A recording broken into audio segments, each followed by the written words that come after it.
This meeting is being recorded. Good morning, good afternoon, good evening, folks. Michael Zuber, one rental at a time, back with the man, myth, the legend, 10-year Wall Street veteran, Taylor from Life Goal Investments. How you doing, buddy? I'm doing great. Excited to be here as always. Thanks for having me. Yeah, I appreciate a conversation one about the big week. It is just going to be a wild week. On that kind of lens, the talking heads are talking about inflation, rightly so. But there's a lot more people, started with Cathie Wood and others like her, are now starting to talk about deflation creeping in as we get closer to the end of the year. And I thought we should step back because I think there's one thing that scares the Fed more than inflation, and that is deflation. And I don't think people really appreciate just how scary deflation is. Why don't we talk about that a little bit? You've studied Japan. Let's talk about why deflation is so scary. Yeah, prices coming down sounds like the greatest problem in the world, doesn't it? It sounds like it, absolutely. No, so, when we look back, the Fed is rightfully so taking a beating for keeping rates so low for so long. But as we came out of the pandemic and they continued to be scared about new pop-ups of variants, et cetera, they kept rates too low for too long. But what they were looking at was a very low inflationary environment basically since the late 90s in the United States. And a lot of that's due to technology, et cetera, decreasing the cost of goods, et cetera. But really, if you get into a deflationary environment, it is the worst economic backdrop you can experience. And take a look at this statistic. If you look at 1989, Japan, this is going to shock you. Japan accounted for 45% of the global market cap. Wow. Japanese stocks, 45% of the global market cap. Today, they account for 6.2%. 6.2. Wow. So it went from 45%, almost half of the global market cap, to 6.2%. So let's just look at what the heck happened there. So they had the high inflation in the late 70s, just like we did. They got it under control, and their economy started to absolutely flourish in the 80s, took off like gangbuster type numbers. And then what you had was the late 80s led into a period where their market started to hit this bubble, and their respective central bank started to yank rates higher. And as they yanked rates higher, they continued to, after their market started to roll over and move down the other side, they continued to take rates higher and higher and higher. And what they did was essentially put Japan into a deflation or stagflationary environment, basically from then until now. Yeah. So you look throughout the 90s, it was called the lost decade for them, the 90s. And you saw from 80s had gangbuster market, the 90s, 2000s, 2010s, they basically haven't done anything from an economic standpoint. And we took all of our best economic minds. Every Nobel laureate that was ever won in economics was sent over to Japan from the US, from Europe, from everywhere. Figure it out, guys. What do you do? And what they did was they yanked rates to zero. We've done that. They went out and they started purchasing bonds. We've done that. And then they started to take restriction off everywhere they could.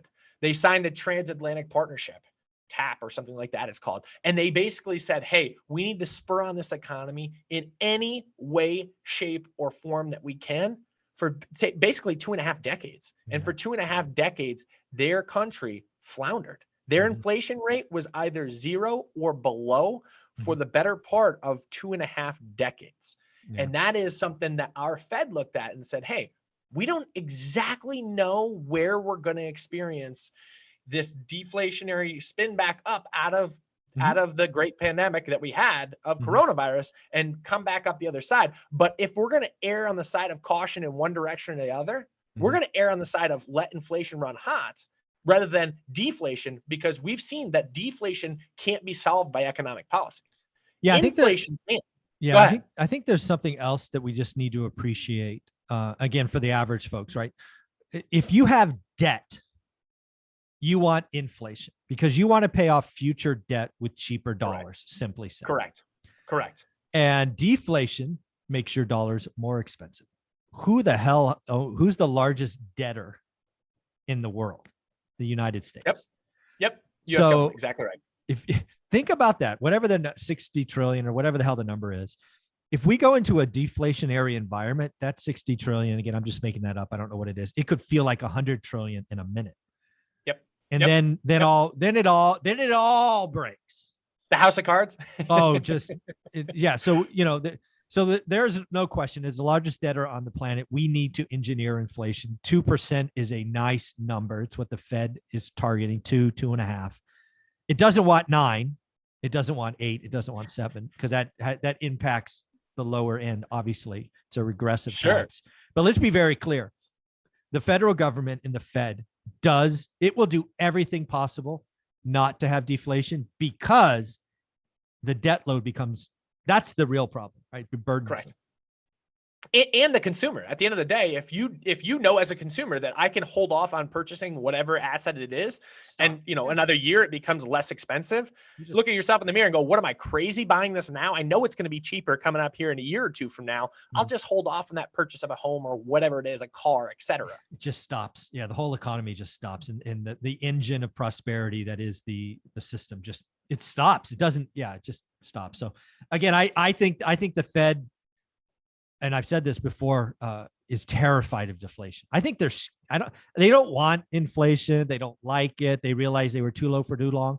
But let me just tell you, they'll take 8% inflation over 2% deflation. No question. Oh, correct. 2% deflation is an economic bloodbath. It really is. And they made a comment. One of the Chris Waller's his name. One of the Fed governors made a comment just the other day. He said, and this was really telling. He said, this is a strong quote. He said, "We didn't do a good job of risk management.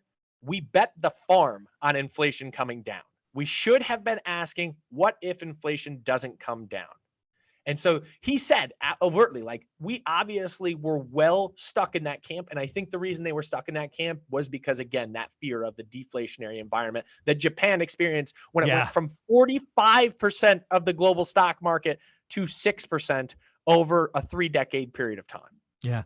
So since we're on this topic, we will work this in. We obviously talked about inflation and CPI Wednesday. I'm calling 8.8. You are under 8.6, which I think is foolish. But hey, it's your call. We'll talk next week. But what do you think about July Fed? Do you think we get a 75? It's funny. Remember last week what we were discussing? Last week it was 25 basis points at a 10% chance and 50 basis points at a 90% chance. Now it's all but a foregone conclusion that it'll be 75, and there's an outside shot at it being 100 basis points. And it all was a result of last Friday's jobs number. Yeah, hot jobs, 372 or whatever. Yeah, I just like, and again, I've never wavered from 75. So again, I'm going to call 75. What are you calling? Yep. It's tough not to say 75, but I'm reading ahead in the economic tea leaves and seeing recession getting closer and closer and closer as we move along here. So I'll say 50 because I think it's the right thing to do. Because I think it's the right thing to do. Not necessarily. To your point, though, when they get baked in, 75 is more likely for sure, because if the Fed is able to do it because the market bakes it in ahead of time, and they're likely going to do it, but they shouldn't. Yeah. Well, okay. They shouldn't. All right, we disagree on that as well. I like it. Well, let's talk about September. That ought to be interesting. What do you think's coming in September? And again, we're I don't know, 6 weeks ahead of that, or 7 weeks.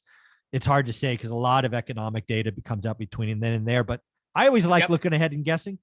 If you were to make a call in September, pause, 25, 50, or 75.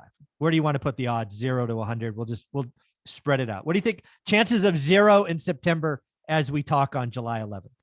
They aren't de minimis. They aren't 0. Oh, really? The chances of a 0% move are not 0. No, because earnings, to our kind of opinion before, earnings are going to come in and markedly weaker than what is forecasted right now. Okay. And right now, the Atlanta Fed, which is negative, a federal institution, part of the Fed chair governors, is currently projecting that second quarter GDP will be negative. It will. And by the way, it's not like the Atlanta one is projecting negative and all the other forecasting Fed policymakers they aren't projecting. Atlanta is the only one that projects. Correct. And it's projecting negative.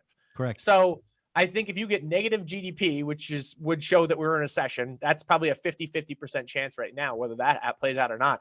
Weakening earnings, you can't look at that and say, okay, yeah, the Fed's got to really slam on the brakes here and yank rates higher. Okay. That's not a smart economic thought. The Fed has said a couple times now, which I think is crazy, in their last couple meetings, that the economy is as strong as we've seen it. And it's like, what are you looking at? What are you looking at? It's what people don't realize a lot of times is, like, whether this comes in as a recession or not a recession, GDP positive or negative, it's all about rate of change. Correct. And the rate of change in our economy right now is in a negative direction. Correct. Things are slowing. There's no way around it. So we Mhm. could talk about absolutes. Does the number come in over or under 0? Mhm. I don't know that that necessarily is a Yeah. huge difference maker outside of the fact that we will officially be in a recession at that point. Yeah. So, Well, actually, you know what? You want to talk? back- Let's talk about that. So it's well, yeah, really, you're right. Yeah, Yeah, because so- we said that wasn't the case last week. Go ahead. Yeah. So again, one of the things that's really odd is, again, this rule of thumb about -2 quarters is just that. It's a rule of thumb. There are 4 metrics that make up a recession. I've unfortunately had to study this back in the day: retail sales, industrial production, employment, and real wages. Yep. And as you know, jobs, the lowest job creation in the last 6 months was 372,000. Let me just tell you, those 10 economists, even if Atlanta Fed is right at 1.2 negative, they are not calling that a recession. It'll be the first time since 1947. It's not going to be called a recession. That wouldn't shock me. I said that last week, and I commented on back in 2001. Back in 2001, they called a recession before there was 2 negative GDP True. prints in a row. Exactly. So Yeah. that's the opposite side of the coin. So it's not like it doesn't happen. Mhm. And to your point, the employment market is It's like the strong. one thing. I should strong. Yeah. fortress. So yeah, we'll see. But I guess your question again, what am I going back to now? Oh, September where does is 0, like chance of a 0? Because I don't think you yeah, think okay. there's So no my chance numbers of a might not cut. even add to 100, but I'll There's throw no some numbers chance out of there. a cut, right? No chance. September No, cut. no chance. Okay, of cut. okay. No. So They 0. can't reverse that quick. Okay. So we'll call it 25 basis point hike being 10% chance. Okay. I think a 50 basis point hike being 50%. So that Okay. gives us a 60, 75. Oh boy, I'll even go higher than that. I'll go a 50 basis point at 75%. Okay. So All right. 10. So I got 15 left. 15% on a 3/4 rate hike. So 0 at 0. You see them doing something. Yep. Oh, I did. Yeah, you're right. I didn't. Jeepers. We clearly didn't plan this one. Yeah. Or I didn't plan this one. So I'll take 15% off of 50 and put it at 0. So Okay, 15% 15? at 0. Okay. All right. 25% at So now we're 25 at basis 40. points, 40. 50% at Okay. 50 basis point and Nice. 10 at 75. All right. So just to have fun, I think there's a 0 chance they do 0. I think there's a 30% chance they do 25. I think there's a 60% chance they do 50 and a 10% chance 75. 30, 60, So 10. we're both Yeah. we're both Close. coming down. Other than I And- don't see 0.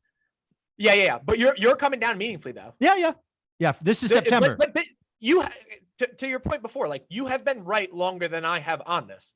You've been on the inflation is going to remain higher. I have been on there's going to be a quicker weakening of the economy, Mhm. and that's still a little bit TBD. Yep. But that may be coming to fruition here. We'll see. It's gonna happen. The only question is date, like when. 'Cause Correct. I think we both see it. It was just the lead lag was different. So yeah, I thought it was going to take a little bit less time. I thought the economy was, and if it does show up and we are in a recession here, then I think that you potentially can put blame on the Fed and say they went too far. yeah. Too No, fast. I think eventually they're going to get the blame. I don't think that's a question. It's just when. They're painted into a corner right now. Yeah, They're in a they really, got no really bad. tough- They got no good outcomes. It all sucks. Yeah, you know what it is like. I feel bad for them sometimes. Like, granted, they said transitory far too long. Inflation, when they finally dropped it, was at 7.1% in December when they dropped transitory. It's like, okay, guys, clearly we're off base on that. But we had never seen an economic experience that was, the pandemic induced flushing of money into the market from every fiscal monetary standpoint we possibly could. And then how long do you let it trickle before you raise rates? It's like, it was an interesting one. Yeah. Very cool. Well, do me a favor, Taylor. Where can people find you? Yeah. Find us at Life Goal Investments on Instagram. Yeah, folks, do me a favor. Follow them on Instagram. Daily stuff. Love what they're doing. I check it out every day. Thanks, buddy. You're the man.